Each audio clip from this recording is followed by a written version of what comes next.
Buenas noches, bienvenidos sean todos a este nuevo estudio bíblico de día jueves. Como lo hicimos la semana anterior, hoy no les voy a dar anuncios, solamente vamos a orar y vamos a empezar nuestro estudio. Y los anuncios los vamos a enviar por WhatsApp a los grupos de la iglesia. Oremos esta noche y comencemos a estudiar. Padre nuestro que estás en los cielos, te damos gracias por tu favor, por tu bendición, algo que no merecemos en nuestra vida, Señor. Gracias por proveernos lo que necesitamos, Señor, tanto natural como espiritualmente. Gracias por tu misericordia, Señor. Yo te agradezco por la vida de cada hermano, Señor, cada hermana que se va a conectar esta noche con nosotros a estudiar tu palabra, Señor, a estudiar tu ley. Señor, gracias por nuestra Biblia. Gracias, Señor, por lo que tomó tanto tiempo, Señor, que tú dirigiste, Señor, a tantos hombres a escribir, Señor Padre, la revelación de tu mente para nosotros. Gracias, Señor, por los principios de verdad que encontramos en ella. Gracias, Señor, porque no pudiéramos pagar, no pudiéramos ganar de ninguna manera con nuestros propios méritos el abrir nuestra Biblia y entender los principios de verdad en ella. Pero gracias te damos, Señor, que es por medio de Jesucristo, nuestro Señor. Gracias porque es por medio del Espíritu Santo que tú nos hablas. Yo te suplico hoy, Señor, que tú hables a cada hermano, habla a cada necesidad, habla a cada corazón. Señor Dios Padre, necesitamos tu instrucción, tu dirección para nuestras vidas. Señor, ¿qué sería de nosotros si no estuvieras tú aquí con nosotros? Por eso te suplico, te pido, Señor, con todo el corazón, que tú bendigas a cada hermano que está viendo este video, Señor, que está conectado con nosotros esta noche. Te suplico en el nombre de Jesús que les concedas tu misericordia, tu gracia, que me la concedas a mí, Señor, para recibir la porción de pan, Señor, que es para mí hoy, para cada uno de ellos, Señor. Señor, nos reconocemos hoy, Señor, como sedientos, hambrientos de tu palabra, como menesterosos y necesitados de ti, Señor. Por eso te pedimos que nos hables y nos enseñes hoy. En tu precioso y maravilloso nombre oramos, Señor Jesús. Amén y amén. Hermanos, vamos a estudiar o a continuar, mejor dicho, estudiando este maravilloso y precioso tema del propiciatorio. Estamos hablando el conjunto de los dos muebles que forman uno solo, que están en el ámbito de la cabeza en el tabernáculo de Moisés.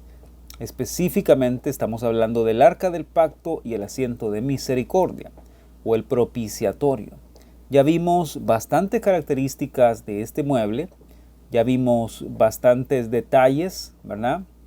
Y hemos ido poco a poco, palabra por palabra prácticamente, estudiando lo que significa en nuestra jornada espiritual y lo que significa en el Señor Jesucristo, porque en realidad cada uno de los muebles del tabernáculo nos habla de la persona del Señor Jesucristo. Y siempre que nos referimos al tabernáculo, siempre vamos a estar hablando en última instancia acerca del Señor Jesús. Porque pues la Biblia dice en Hebreos capítulo 9, que el tabernáculo de eso trata sobre mostrarnos, revelarnos a la persona de Jesucristo. Él es el tabernáculo no hecho de manos humanas, más perfecto, ¿verdad? El tabernáculo de Dios entre los hombres, o la morada de Dios entre nosotros, ¿verdad? Por eso él se llamaba Emmanuel.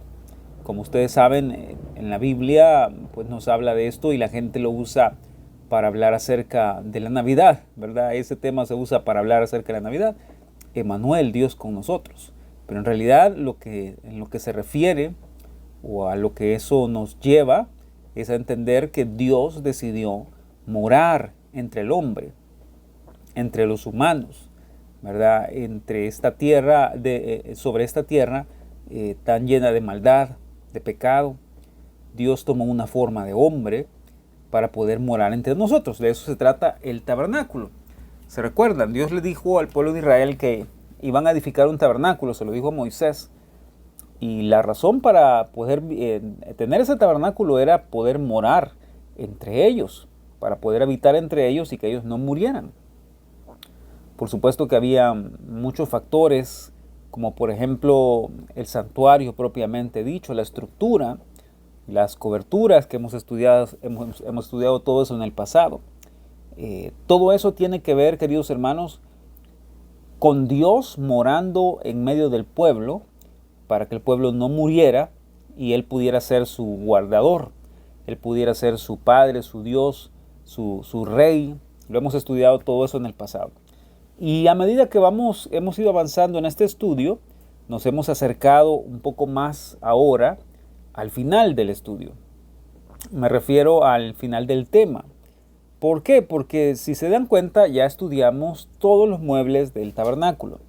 Ya estudiamos el altar del holocausto, ya estudiamos la fuente de bronce o lavacro, ya estudiamos el altar del incienso, ¿verdad? El altar de oro, ya estudiamos el candelero de oro de la palabra, también estudiamos la mesa de los panes. Fuimos viendo detalle a detalle cada uno de estos muebles, de lo que nos hablaba. Ya estudiamos el arca del pacto, fueron lecciones preciosas que pudimos aprender ahí. Y pues ahora nos encontramos en el propiciatorio.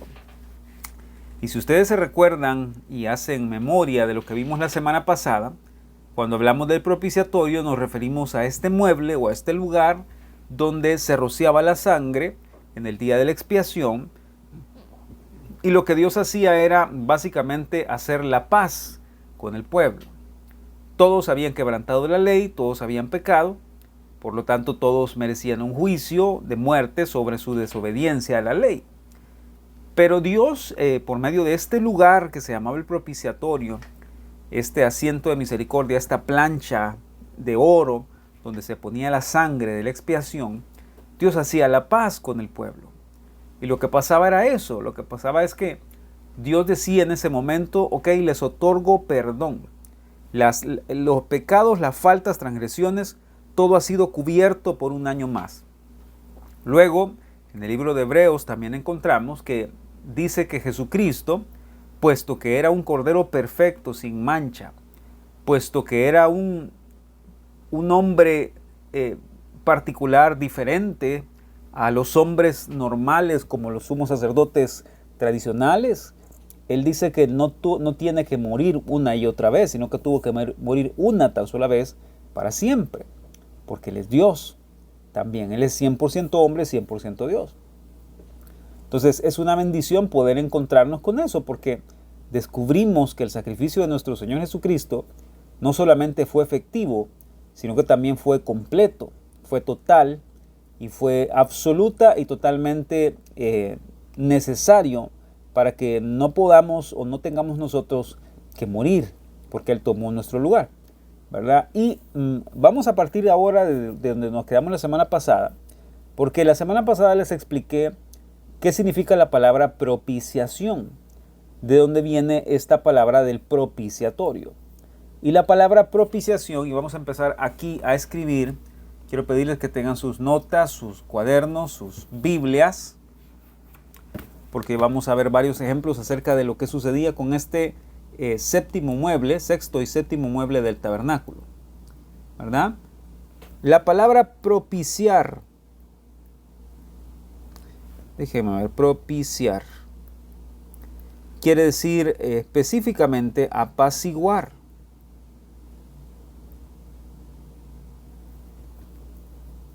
¿Ok? O hacer la paz. Eso significa propiciar. O el propiciatorio, ¿de acuerdo?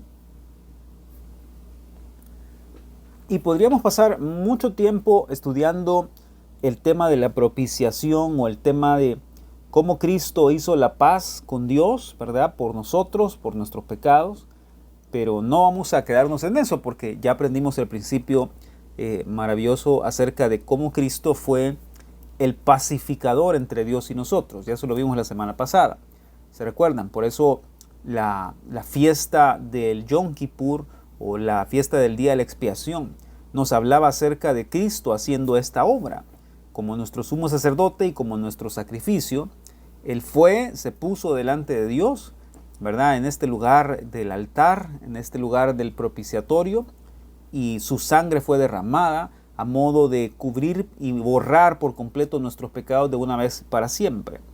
Entonces, eso es el propiciatorio, el lugar de la misericordia de Dios, donde la misericordia de Dios se extiende, toca y cubre la rebelión de nosotros, ¿verdad? De nosotros como pueblo, como hijos. Entonces, Dios, por medio de Jesucristo, llevó a cabo, ¿verdad?, el perdón, llevó a cabo la redención, la justificación de nosotros por Jesús. Siempre es por Jesús. Ahora bien, tengo que darles tres cosas para terminar el tema del arca del pacto y el tema del propiciatorio. Quiero darles tres cosas que hacía o tareas que cumplía el arca del pacto, el mueble del arca del pacto en el pueblo de Israel. Tres cosas, ¿de acuerdo? Eso vamos a aprender esta noche. Vamos a poner aquí arca del pacto. Cuando digo arca del pacto me refiero específicamente a los dos muebles que la conformaban. En este caso, ¿verdad?, estamos hablando del arca del pacto y del propiciatorio. ¿Ok? Entonces, número 1. ¿Qué hacía el arca del pacto por el pueblo? Y vamos a entender, queridos hermanos, qué hace por nosotros.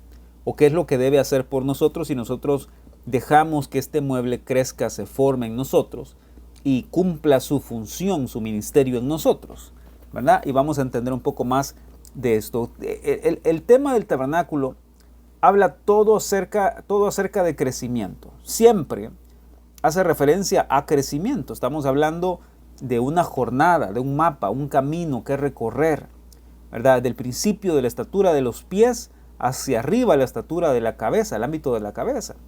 Estamos hablando de cómo Dios nos lleva paso a paso, creciendo desde ser salvos hasta llegar a conocer o entender la soberanía de Dios. Valdría la pena preguntarnos algo.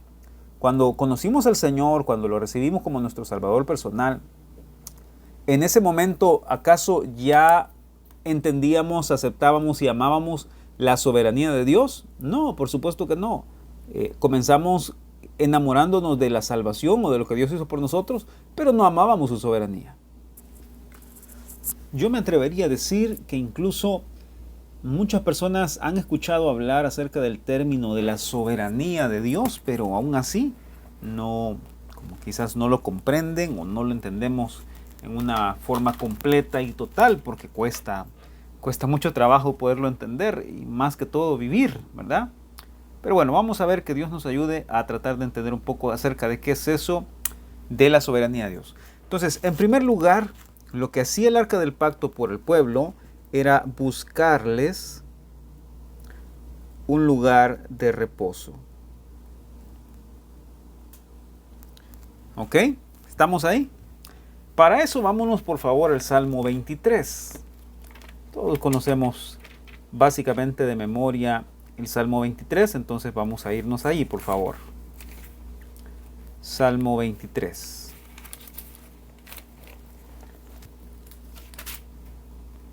Como les he pedido a todos, quiero que tengan sus Biblias, sus notas, sus lapiceros ahí para tomar nota y poder estudiar de una mejor manera.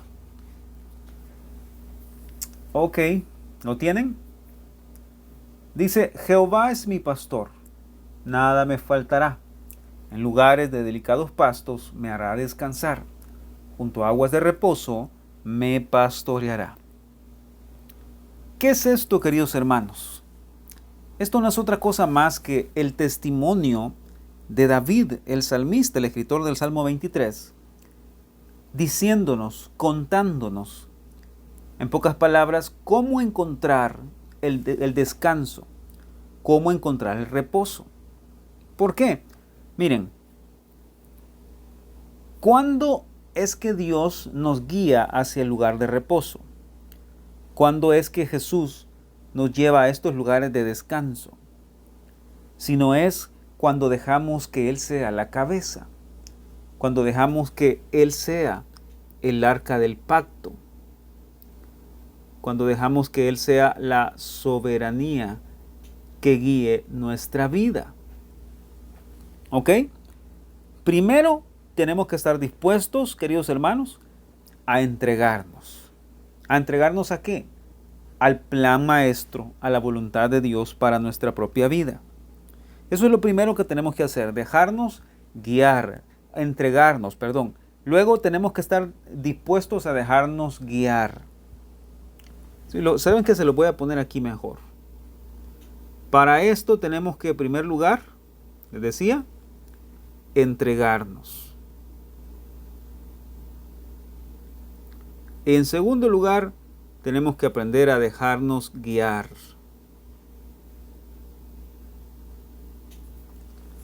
¿Sí? Ahora bien, ¿por qué les digo esto? Porque resulta ser que cuando menos descanso tenemos, cuando menos reposo encontramos en nuestra vida, en lo que vivimos, en lo que estamos pasando, en aquellas cosas que nos suceden, cuando menos descanso encontramos es cuando nosotros queremos tener el control de todas las cosas. En ese punto, en ese momento de la vida, es cuando menos podemos sentir que descansamos. Cuando todo lo queremos hacer como nosotros pensamos, como nosotros esperamos, como nosotros decimos, como nosotros queremos hacer. ¿Está claro eso, hermanos? Lo hemos estudiado en el pasado, se los mencioné hace un par de semanas, me parece, ¿verdad? Esto lo encuentran en Números capítulo 10, no vamos a ir allá, solo apúntenlo. En Números capítulo 10 encontramos, queridos hermanos, que el arca caminaba 3 días adelante del pueblo. ¿Y qué estaba haciendo? Estaba buscándoles un lugar de descanso, un lugar donde ellos pudieran llegar y asentarse ahí en ese lugar. Eso es lo que el arca hacía, buscar un lugar de descanso. ¿Ok? Entonces, si entienden eso, van a entender lo que les estoy diciendo ahorita. Si el arca del pacto representa la soberanía de Dios, representa el gobierno de Dios, y el arca del pacto va 3 días adelante del pueblo, buscándoles un lugar de descanso, si lo traducen a los términos de la vida práctica, ¿qué estoy tratando de decirles? Estoy tratando de decirles que la soberanía de Dios, el gobierno de Dios, lo que en realidad va a hacer es buscar lugar de descanso para nosotros. ¿Lo están viendo? Eso es lo que la soberanía de Dios, el gobierno de Dios, va a hacer por nosotros. Va a buscar un lugar de reposo, un lugar de descanso. ¿Qué son? Los delicados pastos. Los lugares de delicados pastos tienen que ver con la soberanía de Dios. Ahora bien, ¿qué es lo que pasa con esto? Pregunta, ¿en qué ámbito o en qué lugar de la estatura está el arca del pacto? ¿Lo ven? ¿En qué lugar está? Piensen, aquí está el tabernáculo, ¿verdad? Ya lo saben. Aquí está el santuario propiamente dicho. Aquí están los 2 muebles que están abajo. Aquí está la fuente de bronce. Me van siguiendo, ¿verdad? Aquí está el altar del incienso de la oración. Aquí está el candelero de oro, la mesa de los panes. Luego aquí está la división del lugar santísimo, ¿verdad? Aquí está el arca del pacto y el asiento de misericordia. Pregunta, ¿esta arca del pacto en qué ámbito está? ¿O a qué nivel está? Si dijeron esto, estaban en lo correcto. Está en el ámbito de la cabeza de la estatura espiritual de Cristo. El ámbito de la cabeza. Quiere decir, y lo vamos a poner de este color, aunque después lo borre porque este es apenas el primer punto de 3 que tengo que darles. ¿Ok? Quiere decir que el ámbito de la cabeza del arca del pacto, o lo que vamos a llamar en este lugar el ministerio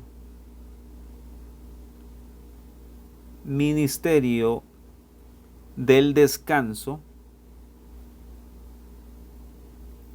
corresponde a la cabeza.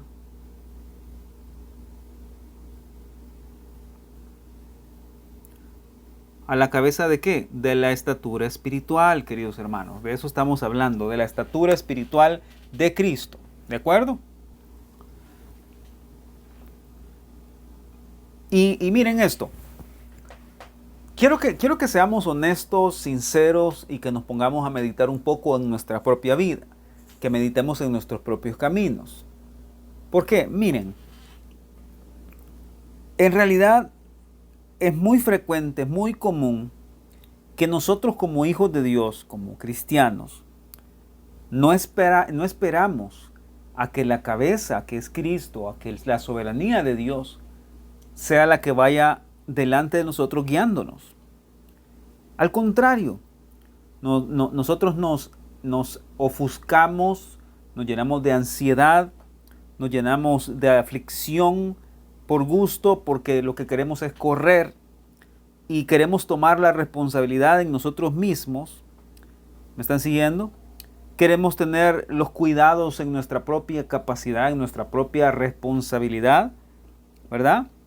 Queremos tener el control de las circunstancias de la vida. Queremos tener las cosas a nuestra mano para poderlo resolver. Queremos tener los recursos, queremos tener los contactos, queremos tener a las personas idóneas para ciertas cosas en nuestra vida y que por medio de eso logremos en nuestra propia capacidad, vuelvo y repito, resolver las cosas. Y nos olvidamos en ese momento que la cabeza que es Cristo, que la soberanía que es el arca del pacto, que este gobierno de Dios debe ser el que debe ir al frente, el que debe ir hacia adelante, buscándonos un lugar de reposo a nosotros. Entonces, ¿qué es lo que pasa cuando quiero en mis propias fuerzas correr, resolver, tener el cuidado, tener el control de las circunstancias? Viene algo a mi vida que se llama preocupación y ansiedad. Entonces, se dan cuenta que en lugar de resolver algo, lo estamos empeorando. En lugar de arreglar algo con la preocupación que tengo, digo preocupación porque la preocupación es preocuparse de algo. Pero cuando nos llenamos de esta ansiedad de querer resolver todo antes de tiempo, sin haber consultado al Señor, sin haber dejado que el Señor sea quien nos guíe, en realidad nos estamos preocupando. Estamos llenándonos de pleitos, de contenciones, de irritaciones. Estamos llenándonos de aflicciones innecesarias. ¿Ok? ¿Por qué, queridos hermanos? Porque resulta ser que queremos tener el control de todas las cosas. ¿Lo están viendo? Queremos tener la capacidad en nuestra propia fuerza de resolver las cosas. Entonces, miren esto, y quiero citar a la hermana Hicks porque es impresionante cómo ella lo pone de esta manera. Yo lo entendí así y me bendijo mucho. Por eso se los comparto hoy. Dice, este soy yo, ¿verdad? Este es el hermano Ricardo. Entonces, cuando yo quiero encontrar el reposo dentro de mí mismo o en mi capacidad, vamos a poner aquí mi capacidad.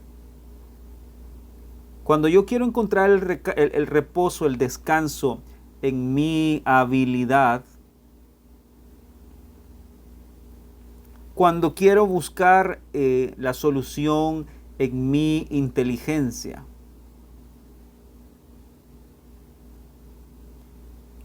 miren, todo tiene que ver con esto interno, ¿verdad? Con lo que pienso, con lo que quiero, con lo que siento, con lo que yo considero, ¿verdad? Este yo, este mí, este pensamiento de mi habilidad, mis recursos, ¿por qué no decirlo así? Mis recursos también. Cuando yo quiero resolver las cosas en mis recursos, ¿qué creen que va a pasar? Resulta ser que voy a toparme con que no lo sé todo. Voy a encontrarme con que no soy todopoderoso, con que no soy todo sabio. ¿Me explico? Entonces, ¿qué es lo que va a pasar? Escuchen esto. Si yo quiero buscar el descanso, el reposo de las circunstancias, de la adversidad, de las adversidades de la vida, ¿verdad? De las vicisitudes de la vida, dentro de mí, en mi inteligencia, en mi habilidad, en mi capacidad, en mis recursos, me voy a topar con que nunca voy a encontrar descanso. ¿Por qué? Porque resulta ser que me voy a dar cuenta que tengo limitaciones, que no lo sé todo, que no tengo todas las cosas que necesitaría tener para resolver ciertas cosas. Entonces, vean lo que dice la hermana Hicks. Se lo dije de esa manera para que lo puedan ver así claramente. Dice, el descanso más grande que puede tener el hombre, o el reposo o el descanso más grande que puede tener el hombre, es aquel que se encuentra fuera de sí mismo o fuera de la influencia de sí mismo. En pocas palabras, lo que está diciendo es, cuando yo encuentro o entiendo o me doy cuenta que no es en mi capacidad, que no es a través del yo o de lo que está dentro de mí o por mi propia influencia. Cuando yo entiendo que no es por lo que yo puedo llegar a tener o no tener que puedo encontrar descanso, me voy a encontrar con que el descanso verdadero no proviene de lo que yo puedo tener. El descanso y reposo verdadero no provienen de lo que yo puedo llegar a tener. El descanso y reposo verdadero provienen de afuera, provienen de Jesús, provienen de la cruz. Si yo quito de mí mismo esta influencia de pensar que en mi habilidad yo puedo tener el descanso, o puedo llegar a decir, lo resolví, ya arreglé el problema. Cuando yo quito de mi pensamiento esa influencia en la que yo soy quien lo resuelve todo, y en lugar de eso pongo mi mirada en Jesús, pongo mi mirada en aquel que realmente me puede dar el descanso que mi alma necesita, pongo mi mirada y pongo mi visión en aquel que me puede guiar a los delicados pastos y hacerme descansar, entonces ahí puedo encontrar descanso y reposo. ¿Lo están viendo? El único que puede traer descanso y reposo a nuestras almas se llama Jesucristo. ¿Por qué? Porque Él es el arca del pacto, porque Él es la soberanía, porque Él es el gobernador, el decididor supremo de todas las cosas. Por eso Él tiene la capacidad, la habilidad, Él tiene el conocimiento, los recursos para darnos el descanso que necesitamos. Ahora, sé que me podrá decir de qué me está hablando. Yo espero estarme dando a entender. Se lo voy a poner aún más sencillo en una forma práctica, en ejemplo. ¿Ok? Pongamos un ejemplo. Supongamos que viene una adversidad subida en cuanto a situación financiera. Supongamos que usted tiene que se topó con que hay una enfermedad, probablemente que el Señor los guarde a todos, nos guarde a todos de eso. Pero supongamos que ha llegado una enfermedad a la familia, a alguien de la familia en la que no tenemos lo suficiente solvencia financiera para resolverlo. Supongamos que queremos en nuestra propia fuerza y por nuestra propia influencia resolverlo. Nos vamos a topar con que muchas veces ni todo el dinero del mundo puede resolver los problemas o puede sanar a una persona. Ni todo el dinero del mundo puede comprar un minuto más de vida, muchas veces. ¿Me explico? Ahora, ¿qué es lo que pasa? Yo estoy buscando una influencia de mí mismo en la circunstancia. Y en ese punto yo no voy a encontrar descanso. Pero ¿qué pasa, queridos hermanos, cuando yo entiendo que no es en mi influencia ni en mi capacidad, sino que es en el descanso y en la soberanía de Jesús? Yo voy a los pies de la cruz. Yo voy a ese lugar secreto a derramarme delante del Señor, a buscar su consuelo, a buscar su misericordia. Y me voy a encontrar con que Él sí lo puede hacer todo. Y me voy a encontrar con que su sabiduría es infinita, eterna, divina, infinitamente superior que la mía. Me voy a encontrar que Él tenía un plan perfecto para mí en esa circunstancia. Me voy a encontrar con que puedo encontrar el bien, el bien de Dios en todas las cosas, aún en medio de esa necesidad. Entonces, ¿qué voy a aprender ahí? Voy a aprender a encontrar descanso. ¿Lo vieron? Por eso les puse el ejemplo. Es el arca del pacto, es la soberanía de Dios, lo que en realidad al fin y al cabo trae descanso a nuestras almas. Es la soberanía de Dios lo que al fin y al cabo trae el reposo que nuestra alma y nuestro espíritu necesitan. ¿Estamos? Muy bien. Ahora vámonos a Mateo capítulo 11, por favor. Recuerden, estamos hablando de cómo el arca del pacto buscaba traer descanso al pueblo de Israel. Descanso. Ok, vámonos a Mateo 11, por favor. Estas son citas clásicas que ya ustedes conocen, ¿verdad? Mateo 11, vámonos al versículo 28. Ya todos conocen estas citas. Leamos, dice: venid a mí, todos los que estáis trabajados y cargados, y yo os haré descansar. Llevad mi yugo sobre vosotros y aprended de mí, que soy manso y humilde de corazón, y hallaréis descanso, y hallaréis descanso para vuestras almas, porque mi yugo es fácil y ligera mi carga. Hermanos, nosotros solos no podemos conducirnos, ni a nosotros mismos. Pero cuando nos entregamos al Señor diariamente, cuando dejamos que Él sea quien nos guíe, que Él sea nuestro pastor, que Él sea nuestro decididor, que Él sea el soberano en nuestra vida, Él nos guiará hacia pastos, hacia estos delicados pastos donde nos va a hacer descansar. ¿Ok? Entonces, pregunta, queridos hermanos. Oigan esta pregunta muy interesante. Dice: ¿por qué vivimos con tanto estrés y con tanta ansiedad? ¿Por qué vivimos con tanto estrés y tanta ansiedad? Bueno, en una respuesta sencilla, porque no estamos dejando que Dios sea Dios. Porque no estamos dejando que Dios sea quien lleve en realidad las riendas de nuestra vida. Estamos queriendo nosotros gobernar, queriendo nosotros tener el control, queriendo nosotros resolver las cosas, y así no se puede. Debemos dejar, queridos hermanos, que el arca del pacto y su soberanía sea en realidad la que nos vaya guiando. Aun cuando no lo entendemos, aun cuando no lo comprendemos, eso va a traer paz a nuestra alma. Porque es la soberanía de Dios buscándonos un lugar de reposo y de descanso a nosotros. ¿Lo están viendo, queridos hermanos? ¿Me estoy dando a entender? Por favor, escriban ahí en el chat. Pónganme un amén si está todo claro con lo que les estoy diciendo, ¿ok? Y escuchen algo que noté aquí que les quiero leer. Dice: vayamos entonces al Señor con nuestros problemas, nuestras cargas y nuestros cuidados, y dejemos que Él nos conduzca hasta el sitio de reposo en sí mismo, es decir, en Él mismo. Y entonces nuestros enemigos, nuestras dudas, nuestros temores, preocupaciones, ansiedades, irritaciones, todas esas cosas van a huir delante del poderoso Señor Jesucristo o nuestra arca del pacto. ¿Ok? Muy bien, ahí estamos. Ese es el primer punto, buscar un lugar de reposo. Eso es lo que hace el arca por nosotros. ¿Ok? Ahora vamos al punto número 2.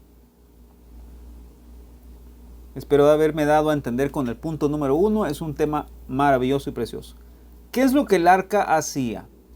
O hace por nosotros o va delante de nosotros. Ya vimos que en primer lugar está buscando un lugar de descanso y reposo para nuestras almas. Ahora, el arca del pacto también está buscando abrirnos un camino. Abrirnos un camino. Ahora vámonos por favor al libro de Josué, capítulo 4. Josué, capítulo 4. Cuando lo tengan me dicen un amén, por favor. Josué 4.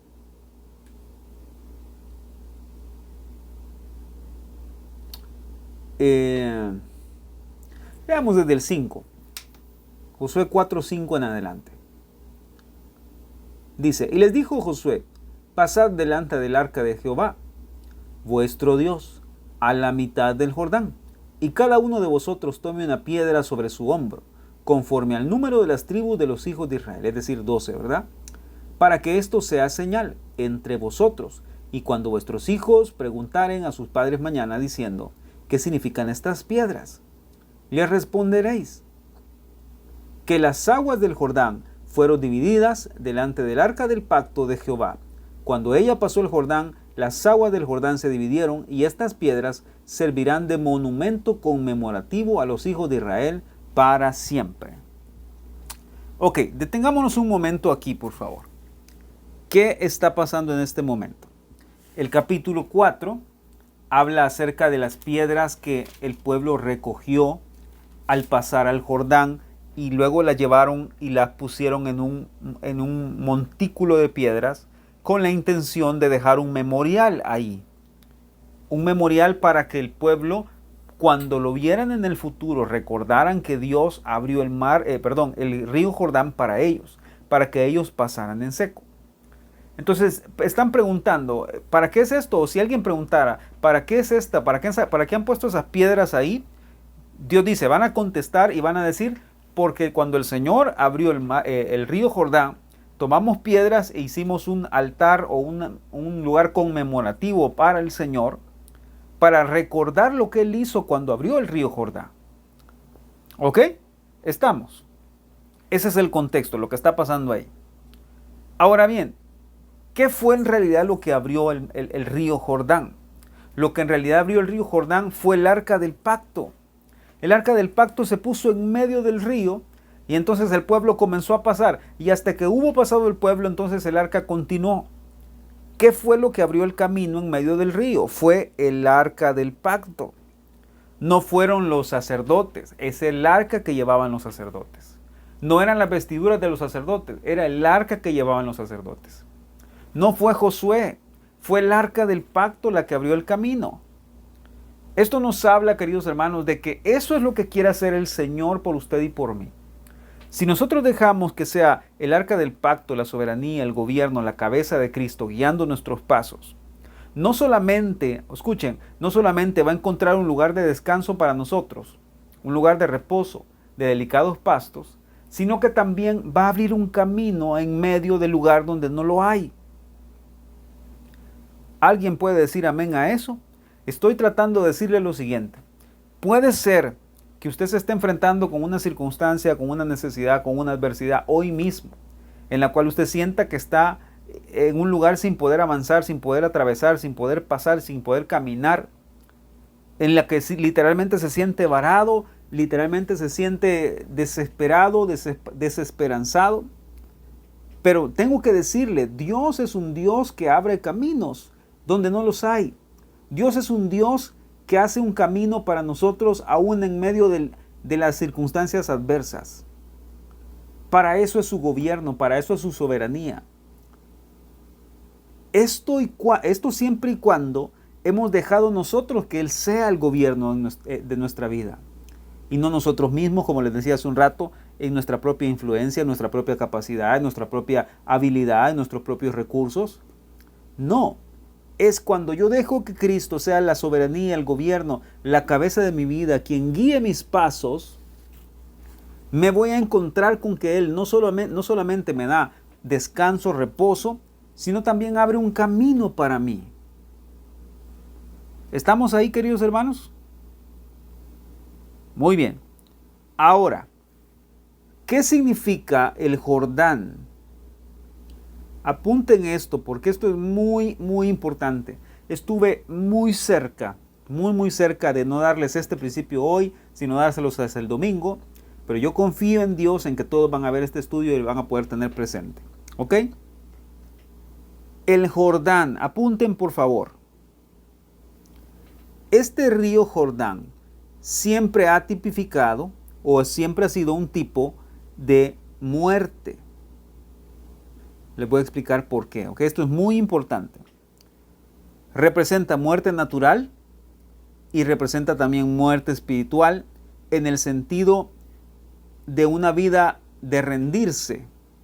No muerte espiritual también en el sentido de alguien que fallece espiritualmente hablando. Me refiero a una persona que se marchita, ¿verdad? No. Estoy hablando en el sentido de algo que desciende, algo que baja. Algo en lo que decide ir hacia abajo. Ahorita les voy a explicar por qué. Vamos a ver, la palabra Jordán van a ver por qué significa muerte o por qué el río Jordán representa muerte. La palabra Jordán en hebreo es una palabra hebrea que se conoce como Yarad. ¿Sí? Y es la palabra, déjenme ver, H3381. H3381. ¿Están tomando notas, hermanos? A ver, creo que puedo poner aquí algunas de las definiciones. Esta palabra significa, aquí lo voy a poner abajo de este, significa descender, significa ir hacia abajo,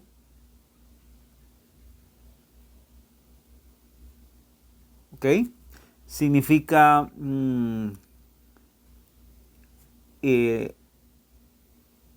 ir al límite, hablando de una orilla de río, ¿verdad? Una orilla de este riachuelo, etcétera, etcétera. Significa caer, significa también derribar. Veamos, significa bajar. Ir hacia abajo, ya se los puse. También significa hundirse.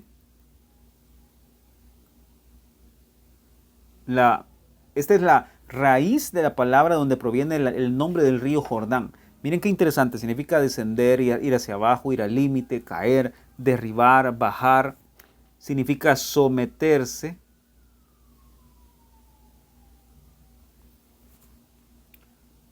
¿Ok? ¿Me están siguiendo? Por eso, ¿qué representa el Jordán entonces? Representa muerte, representa un descenso, representa caer, ser derribado, bajar, hundirse. Y miren esto, ¿qué problema tenemos, queridos hermanos, nosotros, como seres humanos, como hombres y mujeres orgullosos y orgullosas? ¿Qué problema tenemos con rendirnos? ¿No se han dado cuenta que tenemos un serio problema con rendirnos, con entregarnos? Tenemos un serio problema con humillarnos, con vivir una vida crucificada, con crucificar nuestra carne, nuestra propia mente. ¿Verdad? Ahora bien, si ya entendieron esto, el Jordán, este lugar de muerte, de crucifixión, ¿por qué no también ponerlo así? Vamos a ponerle un lugar de crucifixión. El lugar de la crucifixión, el lugar donde vamos a rendirnos, donde vamos a caer postrados delante del Señor, ¿verdad? Donde vamos a crucificar nuestra carne, donde vamos a someternos al Señor, a su soberanía. Miren lo que pasa. El río Jordán, digamos que era este, ¿verdad? Este era el río Jordán. Y acá venían los sacerdotes, ¿verdad? Cargando el arca. Y ya imagínense ustedes todo lo demás, ¿verdad? Muchas personas aquí pasando. Saben que esto no le hace honor al nombre. Vamos a hacerlo más grande, el río Jordán. ¿Sí? No era tampoco como un riachuelo, era un río grande que no se podía pasar, digámoslo así. Así nada más, sino de una forma milagrosa. Ellos traían el arca, ¿verdad? Este es un ejemplo nada más, ¿verdad? Estoy dibujando para que ustedes puedan tener su imaginación ahí en uso. Ellos traían el arca y lo que hicieron con el arca fue ponerse en medio. Pusieron en medio el arca del pacto del río Jordán. ¿Sí? Eso lo encuentran en lo que leímos, ¿verdad? En Josué capítulo 4, capítulo 3, capítulo 4.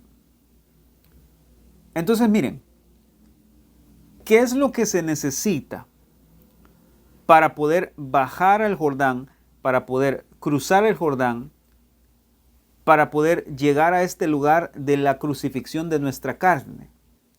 Acuérdense, este río Jordán representa el lugar de muerte y de crucifixión de la carne. significa descender, significa tomar un lugar bajo, significa someternos. ¿Está claro eso? ¿Qué se necesita para finalmente rendirnos y para crucificar nuestra carne? Resulta ser que nunca vamos a poder rendirnos, entregarnos, darnos por completo. Escuchen, nunca vamos a poder crucificar nuestra carne, ceder a nuestros propios deseos, a nuestros propios anhelos, si nunca nos colocamos detrás del arca, si nunca nos colocamos detrás de la soberanía de Dios,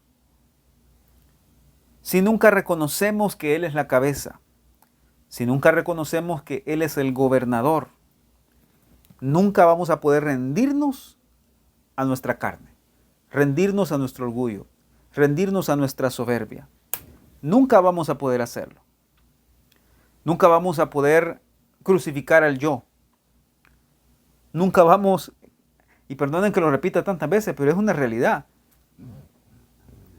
Nunca vamos a poder crucificar al yo. Nunca vamos a poder cruzar este río a menos que nos coloquemos en el lugar correcto que es, siguiendo la soberanía y los pasos de Dios y la voluntad de Dios para nuestra vida. Se lo voy a explicar de la manera más sencilla que puedo para que también lo puedan ver claramente, ¿ok? A ver, ¿qué les podría poner de ejemplo? Vamos a ver. Si se lo digo en otras palabras, es imposible morir a nuestra carne. Es imposible crucificar nuestra carne si nosotros no nos colocamos detrás de la cabeza que es Cristo. Si nosotros no nos colocamos detrás de la soberanía de Dios en nuestra vida. Y les decía, un ejemplo, veamos este ejemplo. Jamás seremos capaces de morir a la altivez que hay en nosotros, de morir al orgullo que hay en nosotros. Nunca seremos capaces de morir a esas cosas si no reconocemos quién es Dios y que Dios es la cabeza. Y escuchen, que todo lo que tenemos, que todo lo que vivimos y somos, lo somos a causa de Dios, a causa de su misericordia. Déjenme ampliarles un poquito eso más. Yo sé que en mí hay orgullo. En usted también. No me diga que no. Claro que sí. En todos nosotros hay orgullo.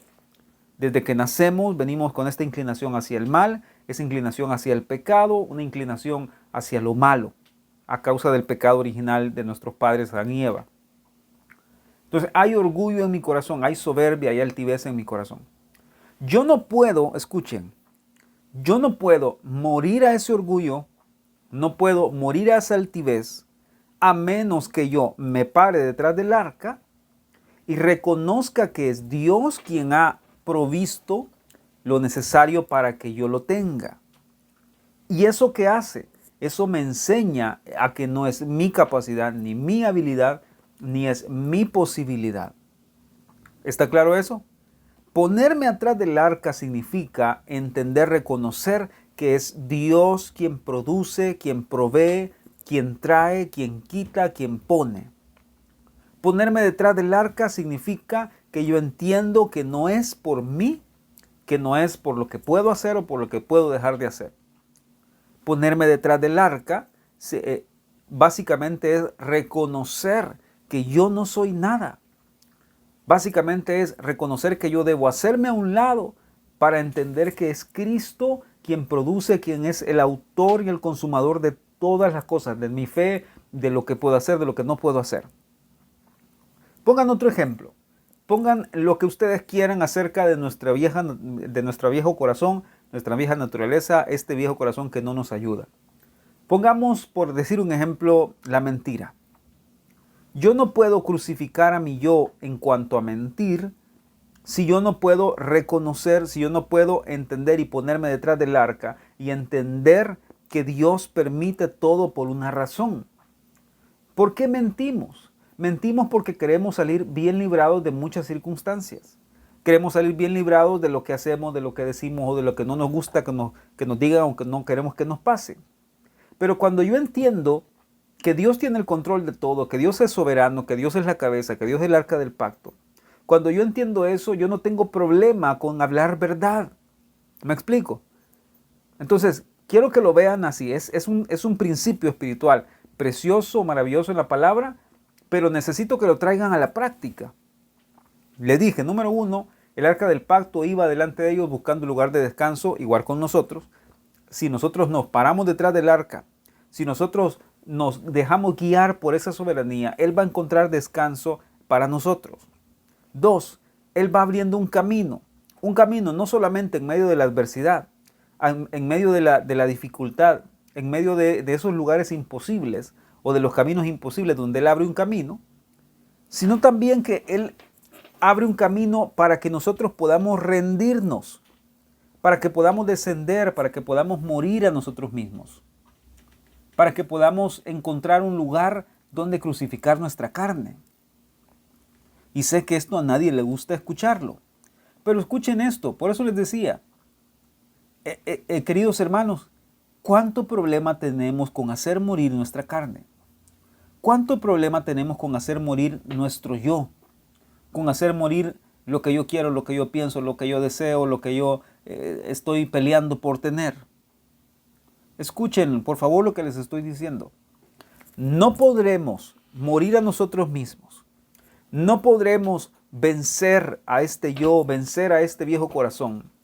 No lo vamos a poder hacer a menos que nos coloquemos detrás del arca.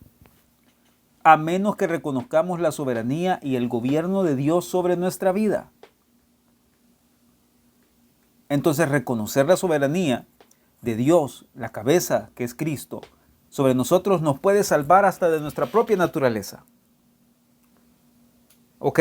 Entonces, ¿qué va a pasar, queridos hermanos? Que cuando yo reconozco la soberanía de Cristo sobre mi vida, su arca, su gobierno, cuando yo reconozco que Él tiene el control de todas las cosas, sino yo, Él va a abrir un camino. ¿Sí? Aquí lo estoy dibujando.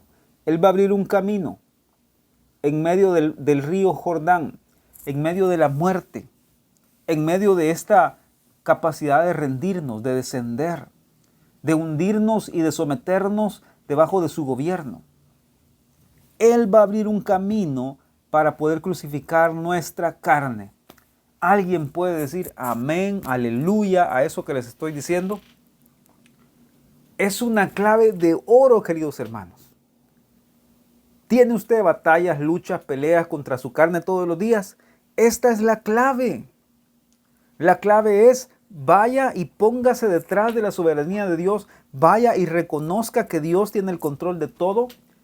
Entiéndalo, agradézcalo, atesórelo, ámelo.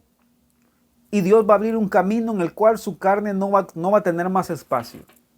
Dios va a abrir un camino en el cual usted va a poder crucificar su carne y sin darse cuenta va a haber avanzado muchísimo. ¿Está claro eso, hermanos? Ahora bien, ya es tarde, ya son prácticamente las 8 de la noche y ya no tengo mucho tiempo para darles el tercer punto, porque este es el más largo de todos. Así es que lo que vamos a hacer es vamos a dejar este tercer punto para la siguiente semana. Dios mediante, vamos a continuar el otro jueves. ¿Qué les parece si oramos y nos despedimos en esta noche? Y quiero pedirles a todos que se tomen el tiempo para pedirle hoy mismo al Señor que nos ayude a amar su soberanía, que nos ayude a entenderla, que nos ayude a encontrar deleite en ella y a dejarnos guiar por ella. Hermanos, la soberanía de Dios no quiere otra cosa más que el bien para nosotros. No quiere otra cosa más que darnos descanso, darnos reposo. La soberanía de Dios no quiere otra cosa más que abrirnos un camino en medio de la adversidad, un camino en medio de la dificultad y, por qué no decirlo, un camino en medio de nuestra propia carne, en medio de nuestro propio viejo corazón. Dios quiere abrir un camino ahí y ayudarnos a morir a nosotros mismos. Dios sabe que nos cuesta, hermanos. Dios sabe que es difícil para nosotros, lo entiende. Él nos creó, Él nos formó, ¿verdad? Y sabe la condición en la que estamos a causa del pecado. Pero la buena noticia es que Dios también es muy bueno. Y a pesar de nuestra propia falta, de nuestra propia carne, Dios tiene en sí mismo la respuesta a eso. Dios tiene en sí mismo este deseo de que su arca de pacto, de que Cristo abra un camino para enseñarnos a crucificar nuestra carne, a ir a ese lugar de muerte, con gozo, con deleite, a morir a nosotros mismos, para que haya más de Cristo en nosotros. ¿De acuerdo? Vamos a orar esta noche y ya casi terminamos. Oremos. Padre nuestro que estás en los cielos, te damos gracias, Dios. Gracias por el arca del pacto, nuestro Señor Jesucristo. Gracias, Señor, porque tú tienes el control de todas las cosas, aunque no lo entendamos, aunque no lo comprendamos bien, Señor. Señor, aunque nos duela muchas veces que no tenemos nosotros el control, te damos las gracias. Gracias porque tú lo sabes mejor. Tú eres infinitamente mucho más sabio que nosotros. Tú eres la sabiduría, Señor. Tú sabes por qué haces las cosas que haces. Señor, probablemente hoy estamos cargados, cansados. Probablemente hoy nos sintamos preocupados, Señor, por situaciones que estamos pasando. Probablemente alguno de mis hermanos esté sobrecargado, Señor, en alguna circunstancia difícil. Pero yo hoy te suplico en el nombre de Jesús, que tu arca, Señor, que tu soberanía abra un camino para ellos, Señor. Abre un camino, Señor, en medio de la adversidad. Abre un camino, Señor, en medio de la muerte. Abre un camino, Señor, en medio de cualquier circunstancia adversa. Señor, pero sobre todas las cosas, te suplicamos que nos des la capacidad de colocarnos en el lugar correcto, en el lugar que nos corresponde, Señor, reconociendo tu soberanía, reconociendo que tú eres la cabeza, reconociendo que tú tienes el control y que nada se ha salido de tu mano, Señor. Gracias, Dios, por ser un Dios eterno, infinito. Gracias por ser un Dios sobrenatural, todopoderoso. Gracias, Dios, porque tú eres quien busca un lugar de descanso para nuestra alma, Señor. Gracias, Señor, porque tu yugo es fácil y ligero y lo podemos llevar fácilmente, Señor. Porque si fuera en nuestra propia capacidad, en nuestra propia habilidad, con nuestros propios recursos, Señor, nos hubiéramos defraudado a nosotros mismos. Porque no podemos, Señor. Pero hoy reconocemos delante de ti que tú eres Dios, que tú eres Señor, que tú tienes las respuestas a todas las cosas, Señor. Te suplico hoy que estos principios que hemos aprendido en la palabra, Señor, queden sembrados en corazones como tierras fértiles, Señor. Que pueda dar fruto a su tiempo, que pueda crecer, Señor. Te suplico en el nombre de Jesús, Dios Padre, que ahora tú puedas enseñarnos a caminar detrás de tu soberanía, guiándonos, Señor, por los pasos que tú des delante de nosotros. Guíanos, Señor, en cada paso que demos. Guíanos, Señor, y que tu soberanía y tu gobierno, tu autoridad sean sobre nosotros, los que nos den poco a poco, Señor, la luz sobre qué es lo que esperas de nosotros. Gracias, Señor Dios, porque tú eres quien busca un lugar de descanso. Gracias, Señor, porque tú eres quien abre un camino en medio de la adversidad. Gracias, Señor, porque tú abres un camino hasta para que nosotros mismos podamos morir a nuestro yo. Gracias, Señor, gracias. Qué Dios tan maravilloso tenemos. Qué Dios tan asombroso, tan bondadoso tenemos en ti, Señor Jesús, que haces todo esto por nosotros. Te suplico hoy en el nombre de Jesús que bendigas a cada hermano. Guárdalos en el nombre de Jesús, en el hueco de tu mano, Señor. Protégelos, bendito Señor. Que en todo tiempo puedan contar con tu gracia y tu favor. En el nombre precioso de Jesús te damos las gracias. Amén y amén. Hermanos, quedamos ahí, quedamos en punto y aparte. Vamos a continuar, Dios mediante, la otra semana con el último punto. Tengo que enseñarles la tercera cosa que hace el arca del pacto por nosotros y que hacía por el pueblo y que hace por nosotros. Así que no se lo pierdan el otro jueves a las 7 de la noche siempre en nuestro canal. Bendiciones, nos vemos el fin de semana, que estén bien. Recuerden, jóvenes, en la tarde, el día sábado a las 5 y domingo 9 y 11 en el Hotel Capital. Dios los bendiga a todos, buenas noches. Chao, chao.